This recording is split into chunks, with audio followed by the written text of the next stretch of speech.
नमस्कार दोस्तों, स्वागत है आपका अपने YouTube channel back to college पर।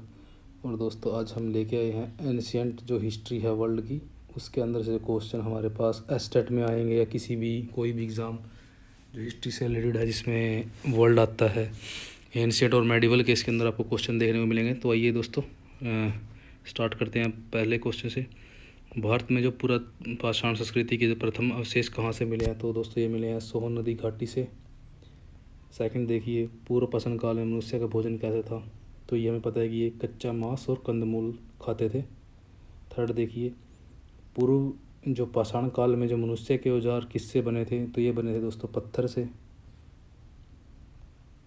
फोर्थ देखिए, नवपाषाण काल का युग कब से कब माना जाता है? तो ये माना जाता है 10,000 से 4,000 ईसा पूर्व। दोस्तों ये डेट इंपॉर्टेंट है, ये हमें याद रखनी है, यही स्टेट वगैरह में पूछी जाती हैं। प्रश्न 5 देखिए, प्रथम मानव के सर्वप्रथम जो विश्व में किस स्थान पर जन्म लिया? तो ये उत्तरी अफ्रीका। 6 नंबर देखिए, जो अफ्रीकन जो मानव के जो अवशेष हैं वो कब प्राप्त हुए?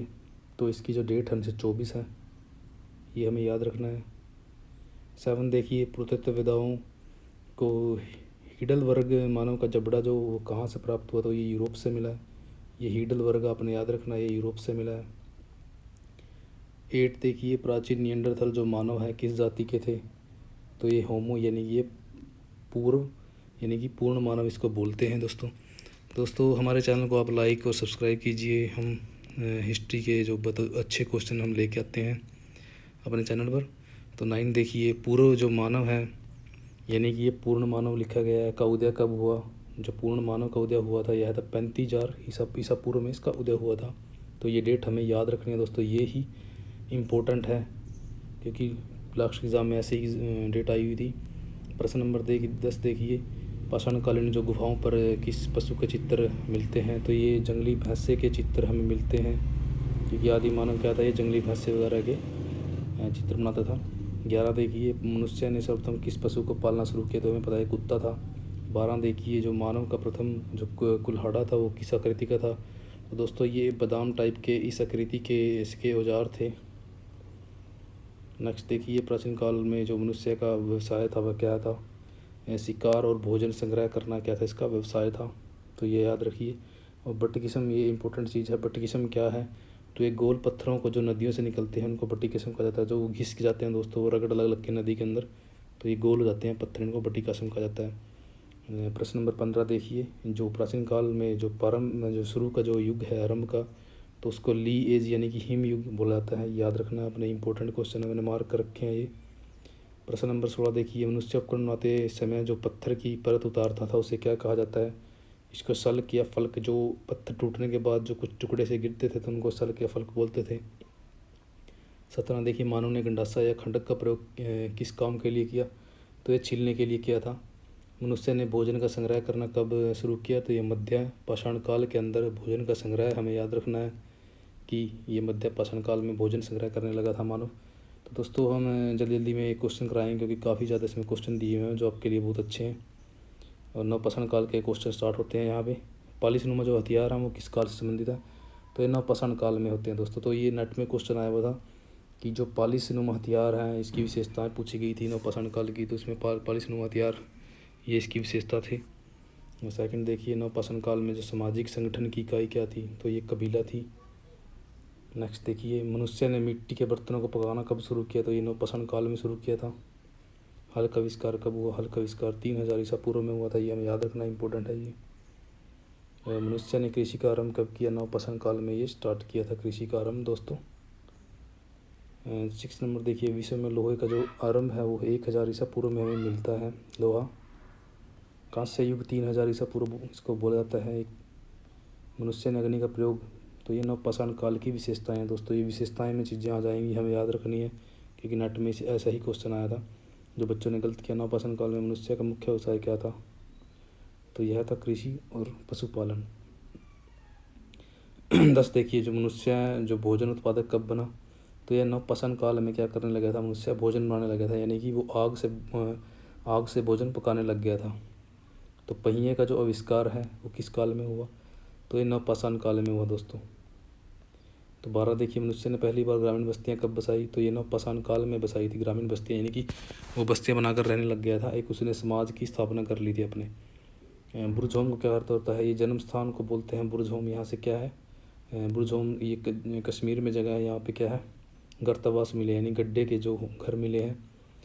14 देखिए, मनुष्य ने चाक अर्थात पहिए की सहायता से मिट्टी के बर्तन कब बनाने शुरू किए, तो ये नवपाषाण काल में 4000 ईसा पूर्व क्या किया था, चाक का ये कर लिया था, चाक से बर्तन बनाने लगे था। विश्व में सर्वप्रथम कृषि करने के जो अवशेष हैं वो दोस्तों हमें पता है कि भारत में मेहरगढ़ और विश्व में सीरिया और फ़िलिस्तीन, ये दोनों वर्ल्ड के हैं, ये हमें याद रखने हैं। सीरिया और फ़िलिस्तीन, ये हमें अच्छे से इसको याद रखना है। तो अब नेक्स्ट देखते हैं। अब ये कांस्ययुगीन जो सभ्यता है, सुमेरियन सभ्यता, उसके ऊपर क्वेश्चन आया है। सुमेर की सभ्यता का जन्म किस घाटी में हुआ था, ये दजला और फुरात नदी में, ये जो घाटी है, यानी 10,000 ईसा पूर्व इसका जन्म हुआ। तो मेसोपोटामिया की जो शाब्दिक अर्थ क्या है, ये 200, यानी कि ये क्या है, दो नदियों के बीच की भूमि को मेसो बोला जाता है वहाँ पे, मेसोपोटामिया। तो ये जो नदी है 30 मील लंबी है।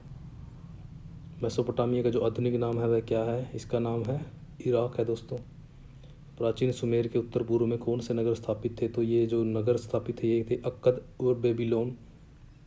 बाढ़ों को रोकने के लिए सुमेर वासियों ने क्या किया, ये तो इन्होंने बांधों और नहरों का निर्माण किया था। 6 देखिए, सुमेर सभ्यता किस कांस्ययुगीन सभ्यता की समकालीन थी, तो मिस्र सभ्यता की समकालीन थी। जो सुमेरियन लिपि को किस विद्वान ने पढ़ा दोस्तों, ये थे हेनरी रोलिंसन। ये काफ़ी इंपॉर्टेंट नेम है जो ये हमें याद रखना है, ये इंपॉर्टेंट क्वेश्चन है दोस्तों काफ़ी। एक रोसेट्टा अभिलेख आएगा, थोड़ा उसका भी नाम याद रखना हमने, को किसने उसकी लिपि को पढ़ा था, शपोलियस का नाम था जिसने उस लिपि को पढ़ा था। 8 देखिए, मेसोपोटामिया में खुदाई का जो कार्य किया था वो किसने किया था, ये किया दोस्तों लॉर्ड ये लायर्ड ने 1842 के अंदर, ये हमें याद रखना है। तो सुमेर के लोगों का जो व्यवसाय क्या था, कृषि और पशुपालन। सुमेर के जो राजा को क्या कहते थे, तो ये पटेसी बोलते थे दोस्तों। मैं स्पीड में इसलिए कर रहा हूँ दोस्तों कि कम टाइम में आपको अच्छा मैटर मिल जाए। प्रश्न नंबर 11, प्राचीन काल में सुमेर में जो प्रजातंत्र का अंत कब हुआ, तो ये हुआ था 3000 ईसा पूर्व में। जिगुरात का क्या अर्थ है दोस्तों, जिगुरात का अर्थ होता है ईश्वर का शिखर या मंदिर। जिगुरात मंदिरों को बोला जाता है दोस्तों सुमेर के अंदर। जो सुमेर राज्य में दंड व्यवस्था का आधार क्या था, तो ये दोस्तों वही है जैसे कि इस्लाम के अंदर था, खून के बदले खून और आँख के बदले आँख। तो नेक्स्ट देखिए, सुमेर का जो पुस्तकालय कहाँ स्थित था, जो सुमेर का पुस्तकालय जो था ये टेलो नामक स्थान पर था। ये नाम हमें याद रखना है दोस्तों, इंपॉर्टेंट नाम है। तो कई बार ऑप्शन दे दिया जाता है कि पुस्तकालय कहाँ था, तो ये याद रखना है टेलो। तो सुमेर की सभ्यता कैसी थी, तो ये नगरीय सभ्यता थी, जैसे कि हमारी हड़प्पा सभ्यता थी वो भी नगरीय थी। तो हमें ये चीज़ें याद रखनी है दोस्तों। नेक्स्ट देखते हैं, जो सुमेरियन लोग जो कैलेंडर के अनुसार कितने वर्षों को कितने महीनों में बांटते थे, तो ये भी हमारी तरह 12 महीनों में इन्होंने बांट रखा था। बेबीलोनिया जो किस क्षेत्र से संबंधित था, ये मेसोपोटामिया से संबंधित था। बेबीलोन मेसोपोटामिया में पड़ता है, तो ये हमें याद रखना है। उर का जो नगर है, जो राज्य है, वह कहाँ स्थित था, तो ये उर जो नगर है ये मेसोपोटामिया में स्थित था। किसके नाम पर मेसोपोटामिया का नाम सुमेर पड़ा, तो ये सुमेर जो प्रजाति थी ये वहाँ की, उसके नाम पर पड़ा था। 2500 ईसा पूर्व में सबसे जो प्रसिद्ध पटेसी, यानी कि पटेसी हमें राजा को बोलते हैं, तो याद रखना ये मूडी था प्रसिद्ध, जो 2500 ईसा पूर्व वो राजा। तो ऑप्शन दिया जाता है कौन सा राजा था 2500 ईसा पूर्व हुआ, तो मूडी था। सुमेर के किस तृतीय जो वंश के शासक ने कानूनों का संग्रह किया, तो ये दूगी था जिसने कानूनों का क्या किया था, संग्रह किया था ये। और कौन से राजवंश से संबंधित है, ये तीसरे राजवंश से संबंधित है, ये हमें याद रखना है। सुमेर में जो ढेकुली बोलते हैं लोग, किसको बोलते हैं, ये शडूफ को क्या कहते हैं, ढेकुली बोलते हैं, ढेकुली। जो गेहूं की फसल है सर्वप्रथम कहाँ उगानी जो आरंभ की थी, ये सुमेर में आरंभ की थी। तो ये राइटर का नाम लिया हुआ है डेविड के अनुसार। उर जो नगर है उसका वर्णन किस पुस्तकालय में, यानी किस पुस्तक में मिलता है दोस्तों, सॉरी, तो ये बाइबल के अंदर उर राज्य का वर्णन मिलता है। जो उर जो नगर था, बाइबल नामक पवित्र जो पुस्तक है उसके अनुसार अब्राहम का जन्म किस नगर में हुआ था, तो ये अब्राहम का जो जन्म हुआ था उर नामक नगर में हुआ था। जो अब्राहम के लेकर ये इंपॉर्टेंट नगर है, बाइबल के अंदर इसका वर्णन आता है। तो सुमेर में जो चारों दिशाओं का राजा कौन था, तो ये शुलंगी को बोलते हैं, यानी कि शुलंगी क्या था, चारों दिशाओं का राजा था शुलंगी। शुलंगी ये याद रखना है। सुमेर में मंदिर को कहते थे जिगुरात। सुमेर में जो चंद्र देवता सिन सन, यानी कि इसको ऐसे याद रख सकते हैं सिन सन। सुमेरवासी जो देवता सूर्य था उसको शमस चमक शमक ऐसे कुछ याद कर सकते हैं इसको। जो हरियाली की जो देवी थी सुमेर में, उसको इस्तर कहते थे, इस्तर, ये आपको याद रखना है दोस्तों। जो सुमेर में किस शासक ने कुरीतियों का खंडन किया था, जो सुमेर का जो शासक था कौन सा था जिसने कुरीतियों का खंडन किया था, ये इसका नाम था उरुकैना, उरुकैना था इसका नाम। तो नेक्स्ट देखते हैं, ये नेक्स्ट जो स्टार्ट होता है कांस्य युगीन सभ्यता, ये मिस्र की सभ्यता के ऊपर क्वेश्चन है। जो इतिहास का जो पिता है वो हेरोडोटस का कहा जाता है दोस्तों मेरे पास और भी इंपॉर्टेंट क्वेश्चन है, लेकिन मैं इस बार क्या है स्टार्ट के लिए यही डाल रहा हूँ क्योंकि मेरे पास भी इतना टाइम नहीं है बनाने का वीडियो। तो ये आपकी हेल्प के लिए है दोस्तों, ताकि आपके लास्ट टाइम में हेल्प हो जाए। जो मिस्र की सभ्यता का है उसका पता लगाने का श्रेय जाता है नेपोलियन बोनापार्ट को दोस्तों। ये 1798 की बात है।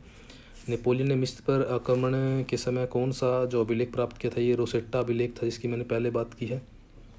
तो ये आक्रमण किया था 1798 के अंदर। जो रोसेट्टा पर कितनी लिपियाँ लिखी हुई है, तो ये हमारे पास ऑप्शन आ जाता है कई बार, तो 3 लिपियाँ यहाँ पर लिखी हुई हैं। जो रोसेट्टा अभिलेख मैंने पहले बताया कि इसको सोपोलियो ने क्या है सर्वप्रथम पढ़ा था। मिस्र की सभ्यता को किसकी देन बोला जाता है दोस्तों, हमें पता है इसको नील नदी की देन बोलते हैं। तो 3400 ईसा पूर्व से 2500 जो ईसा पूर्व तक के काल को मिस्र इतिहास में पिरामिड काल कहा जाता है, क्योंकि इस टाइम पे क्या थे, बड़े बड़े पिरामिड बने थे, यानी कि पिरामिड यानी कि उस लैंग्वेज में वहाँ की सभ्यता को, यानी कि वहाँ समाधि बोलते हैं पिरामिडों को। तो मिस्र में लगभग पिरामिडों की जो संख्या है वो 80 के लगभग है। मिस्र की जो पहली महिला शासक ये हमें याद रखना है दोस्तों, ये इंपॉर्टेंट है काफ़ी। ये हर्षेपशुट थी, जो विश्व के अंदर पहली महिला शासक के नाम से जानी जाती है। गीज़ा का पिरामिड हमें पता है कि ये चौथा जो राजवंश था, ये हमें याद रखना है, चौथा राजवंश था, यानी कि 4th राजवंश के खुफू ने इसको बनवाया था। खुफू या नाम याद रखना है शासक का। जो प्राचीन मिस्र में राजा को क्या कहते थे, तो फ़राओ बोलते थे। और जो प्रांतों को क्या बोला जाता था, नोम बोला जाता था प्रांतों को। नेक्स्ट देखते हैं, जो प्रांतों में जो मिस्र में जो प्रांत थे उनका जो मुखिया था वो था नेमार्क बोला जाता था उसको, नोमार्क, ये याद रखना है, नोमार्क। सामंतवादी व्यवस्था में मिस्र की राजधानी, जो सामंतवादी जो टाइम था उस समय मिस्र की जो राजधानी कहाँ थी, ये थीव्स में थी उस टाइम पे, याद रखनी है। मिस्र में एक साथ कितने प्रधानमंत्रियों की नियुक्ति की जाती थी, तो ये 2 प्रधानमंत्री उस टाइम वहाँ पे बनते थे। कांस्य युगीन जो मिस्र में कितने न्यायालय थे, तो 6 न्यायालय उस टाइम पे वहाँ थे। मिस्र के लोग तांबा कहाँ से प्राप्त करते थे, ये सीनियाई प्रायद्वीप था कोई, वहाँ से प्राप्त करते थे। मिस्र के लोग किस कागज़ को लेखन के लिए यूज़ करते थे, तो ये पेपिरस जो इसका सही नाम है, पेपिरस कागज़। जो रोसेट्टा जो अभिलेख है किस देश से संबंधित था, जो ये मिस्र से हमें पता है मिला था। मिस्र जो नील नदी है जो मिस्र के अंदर, उसकी 4000 मील जो क्या है लंबाई है। जो नील नदी किस पर्वत से निकलती है दोस्तों, ये युगांडा के पर्वतों से निकलती है। मिस्र सभ्यता के लोग सूर्य देवता को क्या कहते हैं दोस्तों, तो ये भी चीज़ें याद रखनी है। रे बोलते हैं, रे यानी कि सूर्य से रेज निकलती हैं, तो इस हिसाब से हम याद कर सकते हैं। अल्फ्रा, तो ये मिस्र के जो पृथ्वी का देवता है उसको क्या कहते हैं, ये के या केब बोलते हैं, के। मिस्र में जो केंद्रीय कोषागार है वो कहा जाता था लाल महल, इसको बोला जाता था, याद रखना, ये इंपॉर्टेंट है दोस्तों थोड़ा। ऊपर और निचले मिस्र का एकीकरण किस शासक ने किया, ये मेनिज था, यानी कि जो ऊपरला और निचला यानी कि 2 मिस्र थे, तो मेनिज शासक था जिसने इनके एकीकरण कर दिया था। कोणार्क का जो मंदिर है, यानी कनार्क का जो मंदिर है वो मिस्र में स्थित है। मिस्र के जो शक्तिशाली प्रधानमंत्री हैं उसका क्या नाम था, ये अमनहोटेप इसका नाम था। अमन भी इसको याद रख सकते हैं कि अमन शांति, यानी कि इस टाइप से जो शक्तिशाली था काफ़ी। मिस्र में उन्नतिशील कृषि की जानकारी किस पुस्तक में मिलती है, जो कृषि की जानकारी मिलती है, Splendor that was the Egypt, ये नाम हमें याद रखना है, इजिप्ट। प्राचीन काल में जो मिस्र में जो नील नदी को क्या कहते थे, तो इसको हापी इसको बोला जाता था दोस्तों प्राचीन टाइम में, हापी। तो ये हमें याद रखना है। नेक्स्ट देखते हैं, ये लोहयुगीन सभ्यताएं स्टार्ट हो गई दोस्तों, यूनान की सभ्यता इसके अंदर आ जाएगी। तो लोहयुगीन जो सभ्यता जो यूनान की थी, तो उसका क्षेत्रफल इसमें कितना था, 25,000 वर्ग मील, ये याद रखना है, कई बार पूछ जाता है, ऑप्शन दे दी जाते हैं। जो लोहयुगीन यूनान के जो प्रसिद्ध नगर थे वो कौन कौन से थे, ये एथेंस और स्पार्टा थे, ये हमें याद रखने हैं। प्राचीन यूनानी सभ्यता पर किस सभ्यता का प्रभाव था, ये क्रीट का जो प्रभाव था यूनानी सभ्यता के ऊपर। यूनान में जो सफ़ेद संगमरमर किस स्थान पर मिलता है, तो ये मिलता है माउंट पेनेटिक्स की पहाड़ियों से, ये हमें दोस्तों याद रखना है, सफ़ेद संगमरमर मिलता है, ये इंपॉर्टेंट क्वेश्चन है काफ़ी। क्रीट की सभ्यता कितने साल पुरानी है, तो यह 4000 वर्ष पुरानी है, 4000 ईसा पूर्व। तो जो कालीन यूनानी जाति किस जाति से संबंध रखती थी, यानी कि लोह युगीन जो यूनानी सभ्यता थी तो ये आर्य जाति से संबंध रखती थी। जो आर्य यूनानी के जो एजियन क्षेत्र में कब आकर बस गए थे, तो ये 2000 ईसा पूर्व से 1500 ईसा पूर्व इसका टाइम दिया गया है। यूनान में नगर राज्यों की स्थापना कब हुई, तो ये 1000 ईसा पूर्व से 600 ईसा पूर्व के बीच में मानी जाती है। प्राचीन यूनान के जो नगर हैं, नगर राज्य को क्या कहा जाता था, तो ये पुलिस या नगर राज्य, ये हम पुलिस के नाम से भी इसको याद रख सकते हैं दोस्तों। पुलिस लिख के इसको हम याद करने की कोशिश कर सकते हैं कि इसको पुलिस या पुलिस बोला जाता था। क्वेश्चन नंबर 10 देखते हैं। प्राचीन यूनान में जो नगर राज्यों की संख्या कितनी है, तो ये 150 नगर राज्य उस टाइम प्राचीन यूनान के अंदर थे। तो ये हमें इनकी संख्या याद रखनी है। संख्याएं हमेशा इंपॉर्टेंट रहती हैं। जो प्राचीन यूनान के जो महाकाव्य हैं उनको क्या कहते हैं, इनको इलियड और ओडिसी बोला जाता है। 2 थे ये। जो स्पार्टा नगर में जो, ये दोस्तों ये इंपॉर्टेंट है 12 नंबर, ये कई बार रिपीट क्वेश्चन है, ये याद रखना आपने। स्पार्टा जो राज्य के अंदर जो नागरिकों को कितनी आयु तक क्या था, सैनिक शिविरों में रहना पड़ता था, तो ये एज इंपॉर्टेंट है। 60 वर्ष तक क्या करना पड़ता था इनको, वहीं पर रुकना पड़ता था, यानी कि नागरिकों को। जो स्पार्टा राज्य में जो समिति को क्या कहा जाता था, तो ये अपीला इसको बोलते थे। अपीला हमें याद रखना है। यूनान के एथेंस नगर राज्य के लोग आर्यों की जो किस शाखा से संबंध रखते थे, तो ये थी आयोनियन शाखा। जो आर्यों की शाखा थी एथेंस नगर राज्य के लोगों की। एथेंस नगर राज्य में जो लोकसभा को क्या कहते थे उस टाइम पे, तो ये अगोरा इसको बोला जाता था, अगोरा। जो कानून सोलोन ने यूनान समाज के कितने भागों में बांट रखा था, कानून जो सोलन, इसको कानून का नाम था, तो यूनानी समाज को बांट रखा था 4 भागों में, जैसे इंडिया में था। तो हम उससे भी याद रख सकते हैं कि 4 भागों में बांटा गया था, लेकिन ये सोलन कोई कानून था। पेरिक्लीज ने यूनान पर कब से कब तक शासन किया, तो ये 461 से 429 पूर्व तक हमें याद रखना है, शासन वहाँ पर किया गया था। जो प्राचीन यूनान का प्रसिद्ध चित्रकार कौन था, तो ये पोगी नोट्स था, इसका नाम हमें याद रखना है। ये चित्रकार था पोगी नोट्स। पेरिक्लीज की मृत्यु कब हुई, तो ये 429 पूर्व में क्या हुई थी, पेरिक्लीज की मृत्यु हो गई थी। यूनान के महाकाव्य इलियड और जो ओडिसी है उसकी रचना होमर ने, हमें याद रखना, होमर ने की थी। तो हेरोडोटस का संबंध यूनान से था। सिसरो जो सिसरो ही क्या हेरोडोटस को इतिहास का पिता बोलता है दोस्तों, ये याद रखना है। सिसरो किस प्राचीन सभ्यता से संबंध रखता है, तो यूनान से संबंध रखता है। हिडियस नामक जो कवि ने किस पुस्तक की रचना की थी, हिडियस, हमें नाम याद रखना है। ये काज और काल इसकी रचना थी, काल और काज, हिडियस, हाइड हिडियस। जो प्राचीन यूनान की जो प्रसिद्ध कवित्रियाँ हैं वो कौन थी, तो ये सैफो थी। प्राचीन यूनान की प्रसिद्ध कवित्री थी जो सैफो लेडीज नाम है, तो याद रखना है ये। दी ट्रोजन वीमेन की रचना किस विद्वान ने की थी, तो ये थे यूरिपाइडीज, इसका भी नाम हमें याद रखना दोस्तों, द ट्रोजन वुमेन। नेक्स्ट देखते हैं। तो ये पोनिशियन जो वार है इसकी रचना किस इतिहासकार ने की थी, पोनिशियन वार, तो ये की थी थ्यूसिडाइसिस ने। नेक्स्ट देखिए, हिस्ट्री ऑफ दी 10,000 की रचना किसने की थी, ये थे जोनोफन इनका नाम था, ये हमें इम्पोर्टेंट क्वेश्चन है। प्लूटार्क ने किस पुस्तक की रचना की थी, प्लूटार्क लाइव्स ऑफ इलिस्ट्रियन मैन है दोस्तों, ये इलिस्ट्रियन मैन लिखा हुआ है। 29 देखिए, यूनान में वैज्ञानिक इतिहास का पिता किसे कहा जाता था, तो ये था थ्यूसिडाइसिस। जो पॉलिटिक्स नामक पुस्तक है हमें याद रखनी है, अरस्तु ने पॉलिटिक्स शुरुआत की है, ऐसे याद रख सकते हैं।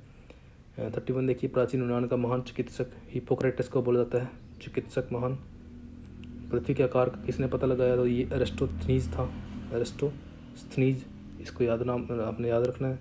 तो गैलन जो चिकित्सा से संबंधित था, याद रखना हमें, इसके आविष्कार भी हैं। यूनान में आधुनिक तर्कशास्त्र का पिता सुकरात को बोला जाता है। जो प्राचीन यूनान का प्रसिद्ध मूर्तिकार था ये फीडियस था, इसको याद रखना है।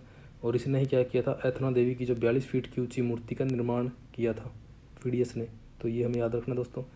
ये लोह युगीन सभ्यता के अंदर अगली रोम की आ जाएगी। इसके क्वेश्चन देखते हैं। जो लोह युग काल में रोम नगर की स्थापना हुई थी, ये थी 753, ये हमने याद रखना है, ये इंपॉर्टेंट है दोस्तों, डेट आती है हमेशा पेपर के अंदर। प्राचीन जो रोम के जो लोगों की भाषा थी वो कौन सी थी, तो ये थी लैटिन भाषा थी रोम की। प्राचीन रोमन साम्राज्य की राजधानी थी रोम। नेक्स्ट देखिए, लोककालीन रोम में जो कुलीन वर्ग को क्या कहते थे, तो ये नाम हमें याद रखने हैं। ये पैट्रिशियन इनको बोला जाता था, पैट्रिशियन। रोम में जो 12 तख्तियों के कानून थे दोस्तों, तो इसके बारे में पूछा गया है। तो ये तख्तियों के कानून जो कब लिखे गए, ये 454 हमने याद रखना है, 454 ऐसे कुछ याद कर लें इसको आप। जूलियस सीजर का वीरता के लिए कौन सा पदक मिला था, तो ये मिला था वीरता का तमगा, इसको मिला था जूलियस सीजर को। किस रोमन ने डिबेल्को गैलिको डिबेलो सिबिली रचना की थी, ये जूलियस सीजर ने की थी। जूलियस सीजर की जो हत्या हुई थी वो कब हुई थी, 15 मार्च 44 को हुई थी। जो रोम का गणतंत्र है वो किस शासक ने समाप्त किया, ये ऑक्टेवियस नामक शासक था। ऑक्टेवियस 27 ईसा पूर्व में इसकी क्या कर दी थी, रोम के शासक की जो समाप्त कर दिया था गणतंत्र को। जो रोमन समाज था उसके जनसाधारण वर्ग को बोलते थे प्लीबियन। प्लीबियन हमें याद रखना है, ये प्लीबियन है। और ये कुलीन वर्ग को पेटिशियन, ये हमें याद रखना है। नेक्स्ट देखते हैं, अगस्टस का जो शासनकाल है रोम के इतिहास में क्या कहलाता है, ये स्वर्ण युग इसको बोलते हैं। तो प्रिंसिपेट, वहाँ की लैंग्वेज में प्रिंसिपेट उसको बोला जाता है। रोम में जो अगस्टस ने जो कानून तो कौन से बनाए थे, तो ये थे जूलियस कानून को बोला जाता है। रोम के प्रशासन में कितने कौंसिलों को नियुक्ति की जाती थी, तो कितने कौंसिलों की नियुक्ति की जाती थी, तो 2 की हमें याद रखना है। रोम में स्त्रियों की दशा क्या थी, संतोषजनक थी। ईसाई धर्म का जो प्रसार दूर दराज के क्षेत्रों में किसने किया था, ये सेंट पीटर ने किया था। History of the Roman empire की रचना करने वाला कौन था, लीवी याद रखना हमें। पुरानी गाथाओं के अनुसार रोम नगर की स्थापना किन 2 भाइयों ने की थी, पुरानी जो गाथाएं हैं वहाँ की उनके अनुसार रोम नगर की स्थापना रोमलस और टॉमस नामक 2 भाइयों ने की थी। दूसरी परंपरा के अनुसार रोम की स्थापना किसने की थी, जो सेकंड जो परंपरा है वहाँ की वो क्या कहती है कि ट्रोजन युद्ध के विजेता थे इनीज का जो पुत्र था, इनीज के पुत्र इनीज सिल्वेरा ने की थी। इनीज सिल्वेरा भी इसको बोला था, इसके पुत्र के नाम था। तो ये भी हमें याद रखना है दोस्तों, इम्पोर्टेंट नाम है। तो आपको इनको बस रटना है लास्ट टाइम पे। जो रोम नगर की जो किस नदी पर स्थित था, तो ये टाइबर नदी के ऊपर स्थित था रोम नगर। प्राचीन रोम में जो गणतंत्र की स्थापना कब हुई थी, तो ये 509 ईसा पूर्व के अंदर क्या हुई थी, रोम के अंदर गणतंत्र बना था। गणतंत्र हमें याद रखना है। जो रोम में डिक्टेटर की नियुक्ति कितने समय के लिए की जाती थी, जो डिक्टेटर वहाँ पे कोई नियुक्ति होती थी डिक्टेटर की, तो ये 6 महीने के लिए याद हो जाती थी। तो रोम में जो प्रथम प्यूनिक युद्ध कब लड़ा गया था, प्यूनिक युद्ध से संबंधित है, ये याद रखना, ये इंपॉर्टेंट है। तो ये 264 ईसा पूर्व से 241 ईसा पूर्व, यानी कि ये अशोक का टाइम का रिलेटेड है। तीसरा प्यूनिक युद्ध 149 ईसा पूर्व में लड़ा गया था, तो याद रखना है। जो कोर्थेज नगर की आग किसने लगाई थी, तो ये लगाई थी रोमन लोगों ने लगाई थी, कोर्थेज नगर हमें याद रखना है। जूलियस सीजर का जन्म कब हुआ था, जो जूलियस सीजर का जन्म हुआ था 1000 ईसा पूर्व, सॉरी दोस्तों 100 ईसा पूर्व, यानी कि 12 जुलाई 100 ईसा पूर्व। जब रोम जल रहा था तो नीरो क्या कर रहा था, समुद्र के किनारे बैठकर बंसी यानी कि बांसुरी बजा रहा था। यह कहावत नीरो के लिए प्रसिद्ध है। नीरो वहाँ का शासक था रोम का, तो ये काफ़ी फेमस है। कौन से रोमन शासक अपनी राजधानी को रोम से बदलकर कुस्तुनतुनिया ले गया था, कौन सा शासक था वो रोमन, तो कुस्तुनतुनिया ले गया था। यानी कि इससे हम याद रख सकते हैं कि कुस्तुनतुनिया दोस्तों कॉन्स्टेंटाइन सेम सा ही वर्ड है ये भी। तो ये शासक का नाम याद कर लीजिए आप। किस शासक ने रोम को 2 भागों में विभाजित किया, जो 2 भागों में जो विभाजित करने वाला सम्राट था ये था थियोडोसियस, ये नाम हमें याद रखना है, थियोडोसियस। रोम पर बर्बर जातियों ने कब आक्रमण किया, तो ये 476 ईस्वी में किया था। रोमन साम्राज्य की जो सैनिक टुकड़ियों को क्या बोलते थे, तो ये लीजन बोला जाता था। याद रखना है दोस्तों, इंपॉर्टेंट है काफ़ी ये क्वेश्चन। रोमन साम्राज्य के लोगों का मुख्य व्यवसाय क्या था, ये कृषि और पशुपालन ही मेन सभी जगह था, तो याद रखना है। रोमन साम्राज्य में जो राजस्व अधिकारी हैं उनको बोलते थे क्वेस्टर, याद रखना दोस्तों ये भी वर्ड। रोम में आकाश तथा ऋतुओं का देवता जो था उसको जुपिटर बोला जाता था, जुपिटर, याद रख लीजिए दोस्तों इसको आप। जो रोम में कृषि तथा युद्ध का देवता था वो क्या कहलाता था, ये मार्स बोला जाता था इसको, मार्स, कृषि और युद्ध का देवता, याद रखिए आप, मार्स। तो रोम साम्राज्य में जो प्रेम की देवी थी वो डायना थी, डायना, प्रेम की देवी डायना। रोम में जो मिनर्वा किसकी देवी थी, मिनर्वा बोल जाती थी ज्ञान की देवी, मिनर्वा हमारे यहाँ सरस्वती है जैसे, तो वहाँ मिनर्वा थी। ईसा मसीह का जन्म कहाँ हुआ था दोस्तों? बेथेलम में हुआ था। ईसा मसीह के जो पिता थे और माता थे वो थी जोसेफ और मरियम। ईसा के जीवन पर जो संत था वो किसका प्रभाव था? वो था जॉन बपटिस्ट संत था, ये इसका प्रभाव था, याद रखिए ये।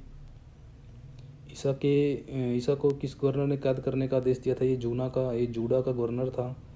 ये था पोटिस पाइलेट था, कोई पायलट से याद कर लीजिए, पोटिस पाइलेट। मृत्यु के समय जो ईसा की आयु थी वो 33 वर्ष थी। रोम का महाकवि कौन था? ये वर्जिल था। वर्जिल याद कर लीजिए। आर्ट पोएटिका नामक ग्रंथ की रचना किसने की थी? ये वर्जिल ने की थी। Art poetica Virgil. प्राचीन रोम में कितने पुस्तकालय थे? 29, ये संख्या हमें याद रखनी है। 29 पुस्तकालय वहाँ पे थे। जो यूरोप में सामंतवाद से रिलेटेड क्वेश्चन आ गए हैं, सामंतवादी व्यवस्था का संबंध किससे था? तो ये भूमि से संबंधित था, याद रखिए, इंपॉर्टेंट है। कई बार हम गलत कर देते हैं जल्दबाजी में। तो मध्यकालीन यूरोप में जो सामंतवाद का जन्म किस कारणवश हुआ था? तो ये अशांति और अराजकता उस टाइम फैल गई थी, तो इस वजह से सामंतवाद का वहाँ जन्म हुआ था। ये मेन कारण है वहाँ का। किस सामंत जो शासक की मृत्यु के पश्चात यूरोप में अराजकता उत्पन्न हुई? ये शार्लमन की मृत्यु हो गई थी उस टाइम पे, याद रखना। ये कौन शासक था, उसकी मृत्यु से अराजकता फैल गई थी यूरोप में? शार्लमन शासक था। किस आक्रमण ने यूरोप की केंद्रीय सत्ता को भिन्न यानी कि छिन्न भिन्न कर दिया था? ये बर्बर जातियों ने यूरोप की केंद्रीय सत्ता को छिन्न भिन्न कर दिया। उस टाइम क्या थी? बर्बर जातियाँ वहाँ पे पहुँच गई थी। नेक्स्ट देखते हैं। जो सामंतवादी व्यवस्था में यूरोप की जो समस्त भूमि का स्वामी कौन होता था? तो ये राजा होता था, समस्त भूमि का स्वामी। जैसे अंग्रेज यहाँ भी हमारे यहाँ आए थे तो उन्होंने भी राजा को ही इसी वजह से माना है कि यहाँ पे भी सामंत टाइप था उस टाइम कुछ, इस वजह से वो यहाँ पे भूमि राजा की बताते हैं, लेकिन वास्तव में ऐसा नहीं था। राजा के पश्चात सबसे बड़े जो सामंत को क्या कहा जाता है? लॉर्ड अधीश्वर इसको बोलते थे। मध्यकालीन यूरोप में सामंतों को भूमि किस उत्सव में प्रदान की जाती थी? तो ये था होमेज उत्सव। सामंतवादी व्यवस्था में होमेज का अर्थ क्या था? ये श्रद्धांजलि बोला था इसको। सामंत युग में होमेज उत्सव में भूमि का टुकड़ा जो सामंतों को दिया जाता था उसे फीफ बोला जाता था। फीफ कई बार आया हुआ क्वेश्चन है ये, तो याद रखना हमने फीफ। जो लॉर्ड अधीश्वर के सामंतों को बोला जाता था, ये अनुचर थे उसके, इसको अनुचर कहा जाता था। सामंतवादी जो नाइट की उपाधि किसको प्रदान की जाती थी? तो ये की जाती थी लॉर्ड अधीश्वर के ज्येष्ठ यानी कि बड़े पुत्र को, याद कर लीजिए ये दोस्तों। सामंत की मृत्यु पर उसके पुत्री से कौन विवाह करता था? ये लॉर्ड अधीश्वर। उसकी मृत्यु हो जाने के बाद सामंत की, तो उसकी बेटी से विवाह कर लेता था ये।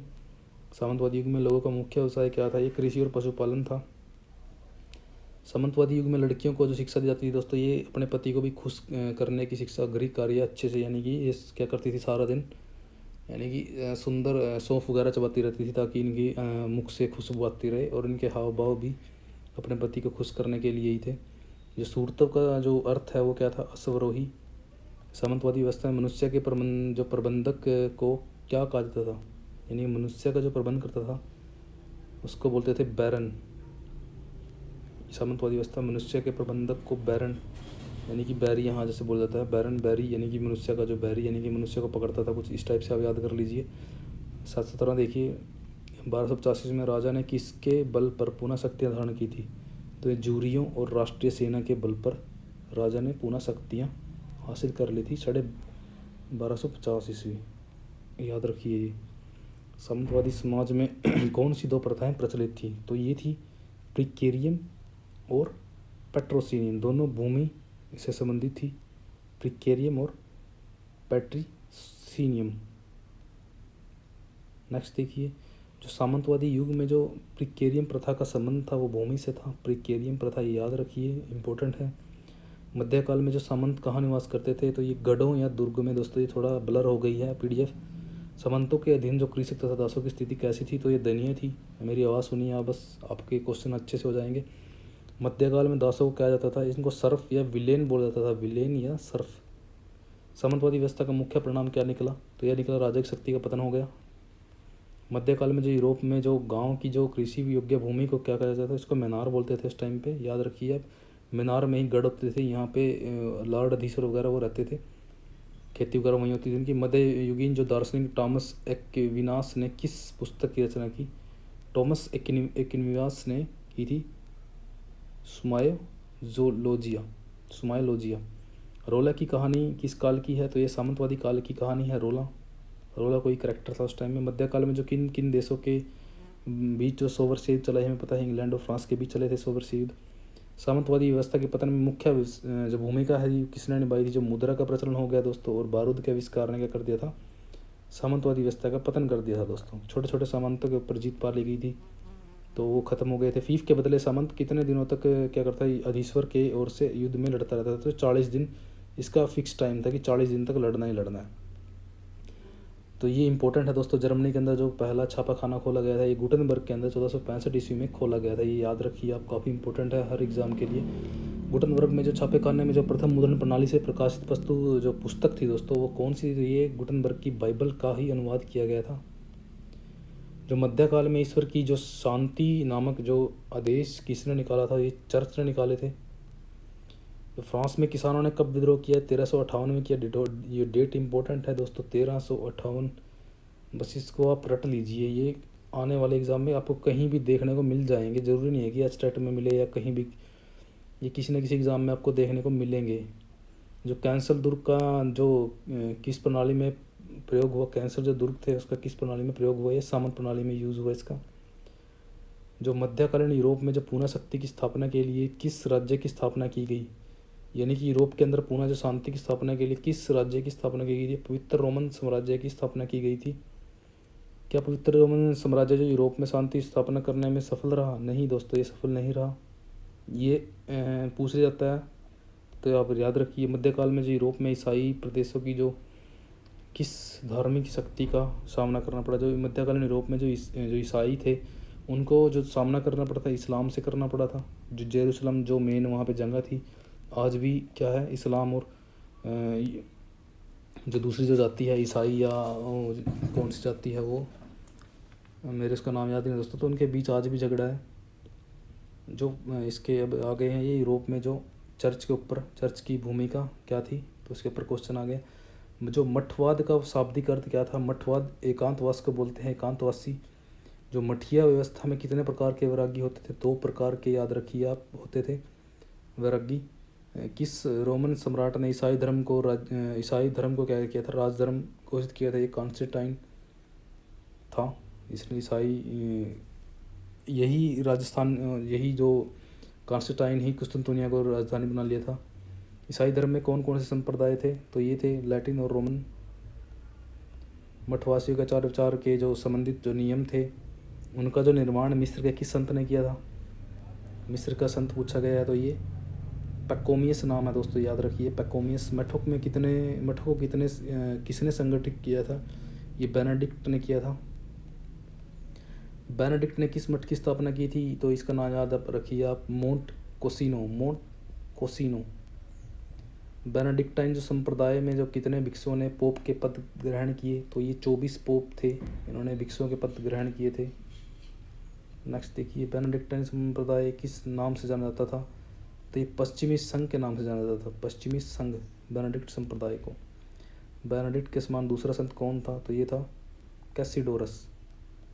विज्ञान के क्षेत्र में कैसिडोरस ने क्या क्या आविष्कार किया? तो इसने सूर्य घड़ी और जल घड़ी आविष्कार किया था। कैसिडोरस आप याद रखिए, कैसिडोरस। नेक्स्ट देखते हैं, मठीय सुधारों के संबंध में किस आंदोलन को अधिक सफलता मिली थी? तो ये मिली थी कॉलोनी आंदोलन को। कॉलोनी मठ में कितने मठ आते थे? तो 300 मठ आते थे इसके अंदर। पोप ने कॉलोनी के सुधारों को कब मान्यता दी? तो डेट याद रखिए, 931 ईस्वी में। रोमन साम्राज्य की राजधानी में कौन धार्मिक कार्यों की देखभाल करता था? ये पेट्रार्क था, जो राजधानी में धार्मिक कार्यों को देखता था। यूरोप में सभी धार्मिक संस्थाओं के मुख्य को कहा जाता है पोप। रोमन जो पोप है किसका संत का उत्तराधिकारी था? ये पीटर का था, संत पीटर का। चर्च का सबसे छोटा अंग क्या कहलाता था? तो ये पेरिस इसको बोला जाता था, पेरिस। इसको याद कर लीजिए आप। सामंत गतिशीलता और तकनीकी परिवर्तन से क्वेश्चन आए दोस्तों। ये यूरोप में जो तकनीकी परिवर्तन के चिन्ह कब दिखाई दिए? ये दिखे 11वीं शताब्दी, याद रखिए आप, 11वीं शताब्दी में क्या किया? तकनीक आना स्टार्ट हो गई थी। सर्वप्रथम किस देशों में क्या था व्यापारिक विकास हुआ? तो ये बेंजेटाइन साम्राज्य और मुस्लिम देशों में क्या हुआ था? व्यापारिक विकास हुआ था। यूरोप में किसके संयोग से नगरों की स्थापना हुई? तो ये उद्योगपति, व्यवसायी और व्यापारी वर्ग ने क्या किया था? नगरों की स्थापना की थी। यूरोप में शिल्पी निकायों की स्थापना कब आरंभ हुई?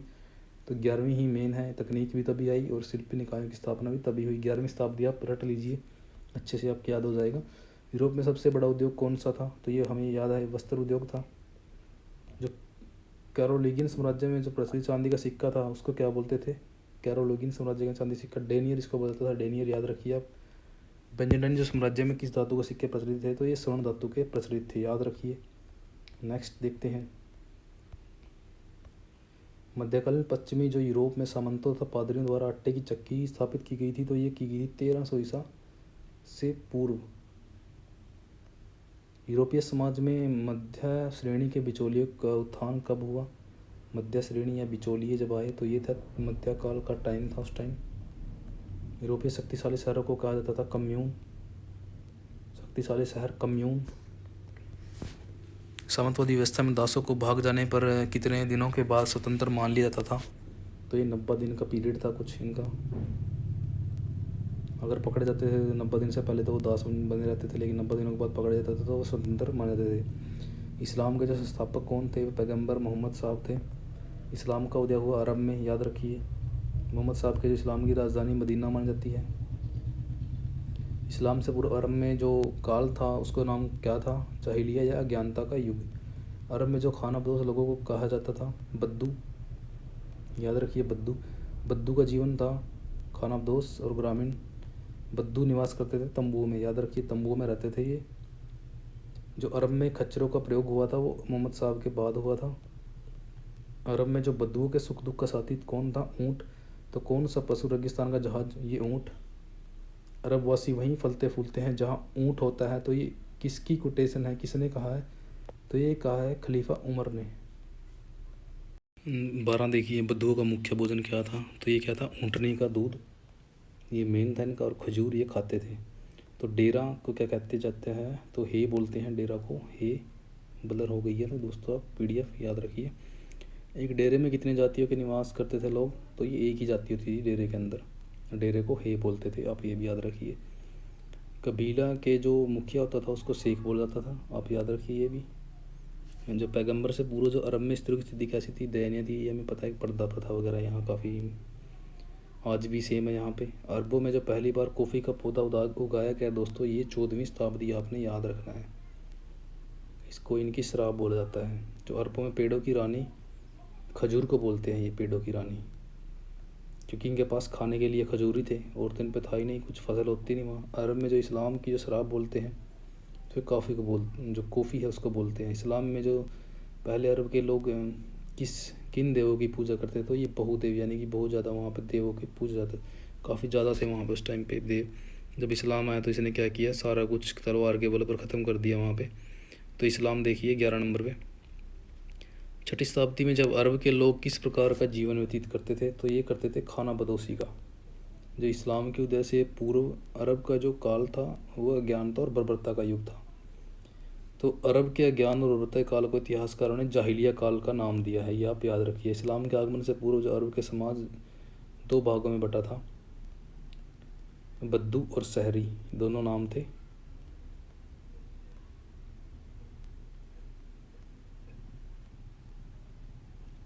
नेक्स्ट देखते हैं,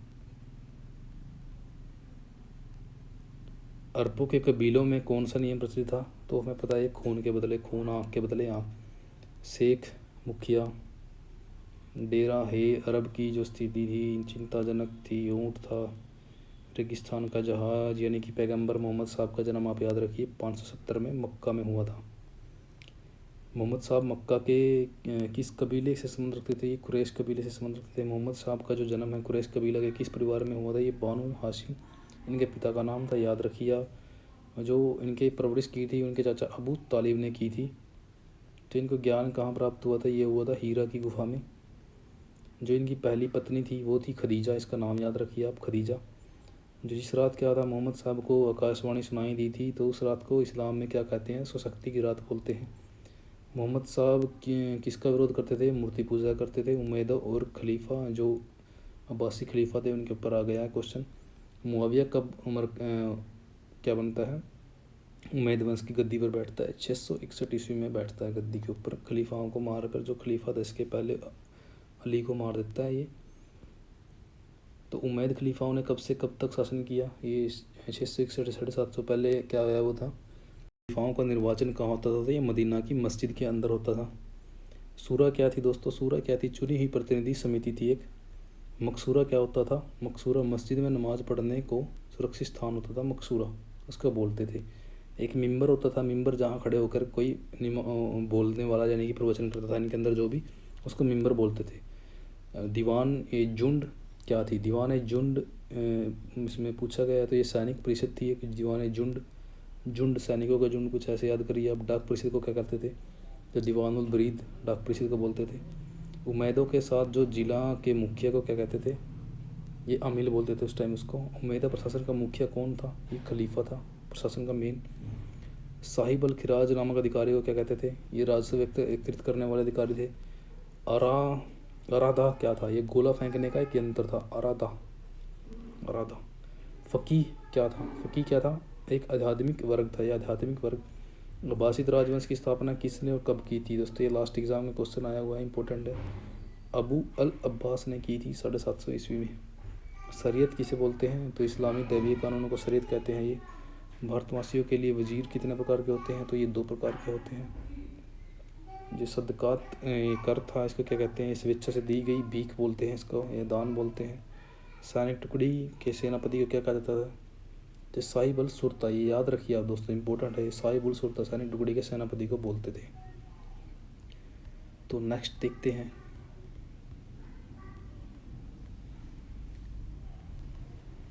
जो इस्लाम के अधीन जो राज्य थे, हज़रत मोहम्मद साहब के पुत्र कोई भी नहीं था, कोई बेटा नहीं था इनका। मदीना में जो प्रवासी व्यक्तियों को बोलते थे मुहाजिरीन। जो मोहम्मद की पुत्री थी, अली की जो पत्नी थी, उसको फ़ातिमा नाम था। अरब में पैगंबर के जो उत्तराधिकारी थे उसको खलीफा बोलते थे। पैगंबर का जो पहला उत्तराधिकारी या खलीफा कौन था? अबू बकर बना था, जो 2 साल बाद ही मर गया था। खलीफा की गद्दी पर बैठते समय अबू बकर की आयु थी 60 वर्ष। खिलाफत बोलते हैं उत्तराधिकारी को। इस्लामिक जगत में खलीफा की नियुक्ति चुनाव द्वारा होती थी, याद रखिए आप। खलीफा का चुनाव किस प्रणाली के आधार पर होता था? ये प्रजातांत्रिक पद्धति पर होता था। खलीफा उमर ने अपनी मृत्यु से पहले कितने सदस्यों का निर्वाचन मंडल नियुक्त किया? तो ये 6 सदस्य थे, लेकिन आप नाम याद रखिए कौन सा था? ये उमर था। सेकंड नंबर पे जो आया था उमर, इसका आप नाम याद रखिए। सेकंड वाले ने 6 सदस्यों का यानी नियुक्ति की थी। धर्मनिष्ठ खलीफाओं के समय खजाने को क्या कहा जाता था? खजाने को ये बैतुल माल बोलते थे। खजाना बैतुल माल, जिसको हम अपनी हिस्ट्री के अंदर ही पढ़ते हैं, मॉडर्न के अंदर, यहाँ मेडिवल के अंदर, तो उसको बैतुल माल बोलते थे ये अरबी लैंग्वेज में। अबू बकर कब खलीफा की गद्दी पर बैठा? तो अबू बकर बैठा 632वीं, याद रखिए। जो हज़रत मोहम्मद की जो पुत्री फ़ातिमा थी, उसके पति का क्या नाम था? तो इसके पति का नाम अली था, याद रखिए आप। अबू बकर का प्रसिद्ध सेनापति का क्या नाम था? जब अबू बकर पहला वो था खलीफा, तो खलीद इबन वलीद इसको बोला जाता था। जो अरब साम्राज्य में जो खलीद इबन वलीद को किस उपाधि से भूषित किया गया? तो ये खुदा की तलवार इसको कहते थे, नाम याद रखिए। अबू बकर की मृत्यु हुई 24 अगस्त 634 ईस्वी के अंदर। दूसरे खलीफा जो उमर की जो जन्म पूछा गया, वो 612 में जन्मे थे। उमर की सेनाओं ने फारस की राजधानी स्टेफन का घेरा कब डाला? स्टेफन का घेरा डाला 637 ईस्वी में। खलीफा उमर की मृत्यु कब हुई? तो ये हुई थी 644 ईस्वी के अंदर, उमर मर जाता है। और उसके बाद उस्मान बैठता है। उस्मान जो इस्लामी साम्राज्य का खलीफा बनता है 644 में, इसकी मौत के बाद ये बन जाता है। इस्लाम के दिन जो समाज है, उमैद जो राजवंश का स्थापक कौन था? ये मुआविया था। जो खलीफा उमर था उस्मान के जो समय, मुआविया कहाँ का गवर्नर था? दोस्तों ये सीरिया का उस टाइम पे गवर्नर होता है। उस्मान और उमर जो खलीफा थे, तो ये सीरिया का गवर्नर होता है। मुआविया ने अली की खिलाफत का विरोध क्यों किया? जो अली 4th नंबर पे खलीफा था, तो इसने क्या किया था? ये मुआविया जो समझता था कि इसने खलीफा जो उस्मान है उसका कातिल था, यानी कि इसका कत्ल कर दिया था इसने, तो ये ऐसा समझता था इसका कि उसने इसका विरोध किया था अली का। जो खलीफा था चतुर्थ धर्मनिष्ठ खलीफा अली, उसकी हत्या कब हुई है? 661 के अंदर, 24 जनवरी 661 में। और इसी टाइम पे क्या है, उमैद राजवंश स्थापित हो जाता है मुआविया के द्वारा, याद रखिए आप। मुआविया खलीफा बनता है 661 के अंदर। अली का पुत्र हसन किस नाम से? मितलाक के नाम से प्रसिद्ध है। मुआविया के इस्लामिक राज्य की राजधानी, यानी कि आप याद रखिए, ये उमैदों की राजधानी थी, यानी कि इस्लाम की राजधानी इनके टाइम में दमिश्क बन जाती है, आप याद रखिए, काफ़ी इंपॉर्टेंट चीज़ है ये। खरीजाइंटों के नेता फरवा ने कूफा में विद्रोह कब किया? 663 ईस्वी याद रखिए आप। नेक्स्ट देखते हैं।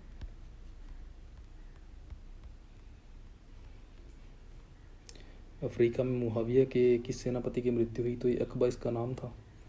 मुआविया ने तुर्किस्तान पर कब विजय प्राप्त की? 661 में की थी। मुआविया ने किसको अपना उत्तराधिकारी नियुक्त किया? इसने किया था अपने पुत्र, जो मेन इसका यजीद पुत्र था। मुआविया यानी खलीफा मुआविया की मृत्यु कब हुई है? 680 के अंदर होती है।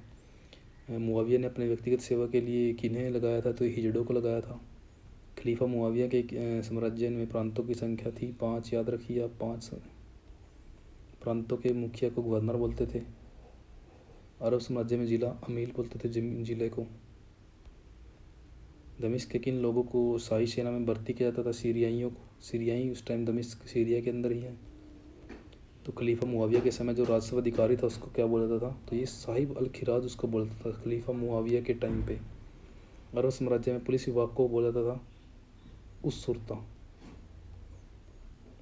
मुआविया की मृत्यु के बाद कौन खलीफा की गद्दी पर बैठा? ये यजीद बैठा था। करबला का युद्ध हुआ 680 के अंदर 10 अक्टूबर को। करबला के युद्ध में कौन मारा गया? ये अली का पुत्र हुसैन मारा गया। करबला किस संप्रदाय के मुसलमानों का तीर्थ स्थान है? क्योंकि ये शिया है, शिया मानता था ये हुसैन, शिया था, यानी कि ये क्या करते थे, ये किसी को भी आगे मानने को तैयार नहीं थे खलीफा। तो शिया माना था इनको। सुन्नी जो आगे बने। अकबा ने मदीना को कब विजिट किया? 638 के अंदर। ये मुआविया का प्रधानमंत्री अकबा था। 683 के अंदर विजिट कर लेता है मदीना को। नेक्स्ट देखिए, यजीद की मृत्यु 683 में हो जाती है। यजीद की मृत्यु का समाचार पाते ही हिजाज में खलीफा कौन? हिजाज आप नाम याद रखिए कि हिजाज के अंदर बनता है इब्न अल जुबैर नाम का बंदा। तो मुआविया द्वितीय, ये इब्न अल जुबैर का नाम ही मुआविया द्वितीय था। ये 683 में उसकी मरने के बाद यजीद के बन जाता है। मुआविया द्वितीय की मृत्यु के बाद खलीफा बनता है अल हकाम। वालिद प्रथम कब खलीफा बनता है? 705 में। वालिद प्रथम याद रखिए ना आप।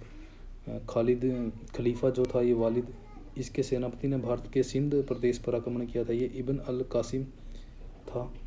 तो मारवन के जो समय सैनिक दस्तों को क्या कहा जाता था? कुर्तस इनको बोला जाता था, कुर्तस। अरब में जनसाधारण के डाक विभाग को बोला जाता था अल ब्रीद। उमैयद काल में नव मुसलमानों के वर्ग को क्या कहते थे? तो इनको मवाली बोला जाता था। धिम्मी वर्ग के लोग जो किन लोगों को, धम्मी जो वर्ग था किन लोगों का था? ये यहूदी और ईसाइयों को धिम्मी बोलते थे। अब्बासी राजवंश की स्थापना 750 ईस्वी में अबू अल अब्बास ने, आप याद रखिए, अब्बासी जो राजवंश की स्थापना की थी अबू अल अब्बास ने की थी। और अब जो अब्बासी खलीफा की राजधानी इराक आ गई थी। इराक में इन्होंने अपनी राजधानी चेंज कर ली थी इराक। जबकि लड़ाई 750 में हुई थी। अल अब्बास को इराक के किस गवर्नर ने खलीफा नहीं माना? तो ये यजीद बिन होप्स नाम याद रखिए आप। अल मंसूर का खलीफा बनता है, तो ये 754 में बनता है। अल मंसूर ने रविंदियों का दमन कब किया? ये 758 ईस्वी में रविंदियों का दमन किया था। रविंदिया याद रखिए आप।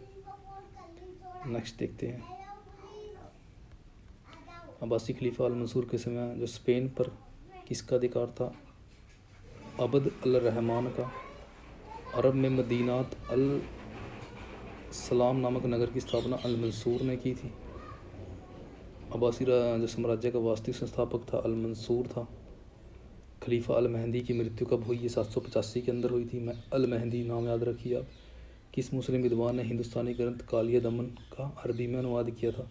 तो ये इब्न अल मुकफ़ा है।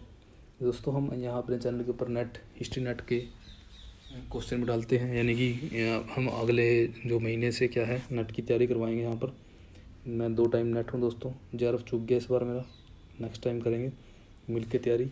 तो आप चैनल को सब्सक्राइब और लाइक कीजिए दोस्तों, और अपने चैनल को बेल आइकन ज़रूर प्रेस कीजिए, क्योंकि दोस्तों मैं HTET होने के बाद डेली वीडियोज़ डाला करूँगा अच्छे लेवल की। तो खलीफा अल हादी की माता का क्या नाम था? तो ये था खजुरान। खलीफा अल हादी की मृत्यु कब हुई? तो ये 786 ईस्वी के अंदर हुई थी। अल हादी की मृत्यु के बाद कौन अरब का खलीफा बना? तो ये हारून अल रशीद बना था। हारून अल रशीद ने किस फ्रैंक सम्राट से मैत्रीपूर्ण संबंधी की? ये शारलेमेन था। और शार्लमन के मरने के बाद ही यूरोप में क्या थी, शांति यानी कि शांति भंग हो गई थी, वहाँ पर अराजकता फैल गई थी। खलीफा हारून अल रशीद की मृत्यु किस दिन हुई, तो ये 24 मार्च 809 ईस्वी के अंदर इसकी मृत्यु हुई थी। नाम याद रखिए, हारून अल रशीद खलीफा था जो। अल मामून इस्लामी साम्राज्य से खलीफा के पद पर कब आसीन हुआ, ये 813 ईस्वी के अंदर हुआ। दोस्तों ये एक अब नेक्स्ट मॉडर्न की वीडियो में डालने जा रहा हूँ, 2 पार्ट में डाल दूँगा। ये मॉडर्न, ये जो मॉडर्न वर्ल्ड की क्वेश्चन है वो जो मुझे ठीक लगे भी, इनमें से क्वेश्चन आ सकते हैं दोस्तों। इनमें से हमें कम से कम 15 क्वेश्चन एस्टेट के अंदर आते हैं, तो 5-7 क्वेश्चन देखने को इनमें से ही मिल जाएंगे। आप इनको अच्छे से तैयार कीजिए दोस्तों। वर्ल्ड के भी डालूँगा मैं, उनमें से भी आपके अच्छे क्वेश्चन बनेंगे। और एक बुक और है अच्छी वाली, अगर आप कमेंट करोगे तो मैं उसमें से जो वर्ल्ड के इम्पोर्टेंट हैं वो मैं डाल दूँगा, ताकि आपको बुक पढ़ने की ज़रूरत ना पड़े थ्योरी, आप क्वेश्चन से ही आपका काम चल जाएगा, ऐसा मैटर अपने पास में है। तो खलीफा मामून के समय किस ईरानी दस्यु स्त्री ने विद्रोह किया, ये सराया नामक कोई स्त्री थी। खलीफा मामून ने बराद खदीजा से कब विवाह किया, यानी कि बरान के अंदर जो खदीजा नाम की जो लेडीज़ थी उससे विवाह किया था 825 ईस्वी के अंदर। अब्बासी राजवंश का पतन कब होता है, तो ये 1543 ईस्वी के अंदर हो जाता है इसका पतन। अरब सहस्त्र रजनी यानी कि 1000 अरेबियन नाइट्स, अरब सहस्त्र रजनी 1000 अरेबियन नाइट आप याद रखिए, इसका जो लेखक था ये था अल जहशियारी, यह आप नाम याद रखिए दोस्तों, अल जहशियारी। काफ़ी इंपॉर्टेंट नाम है, इंपॉर्टेंट क्वेश्चन है दोस्तों। ये थे इंपॉर्टेंट इसके क्वेश्चन वर्ल्ड से लेके मॉडर्न की। नेक्स्ट वीडियो में आप ज़रूर देखिए और अपने चैनल को लाइक सब्सक्राइब जरूर कीजिए दोस्तों। धन्यवाद दोस्तों, थैंक यू फॉर वॉचिंग।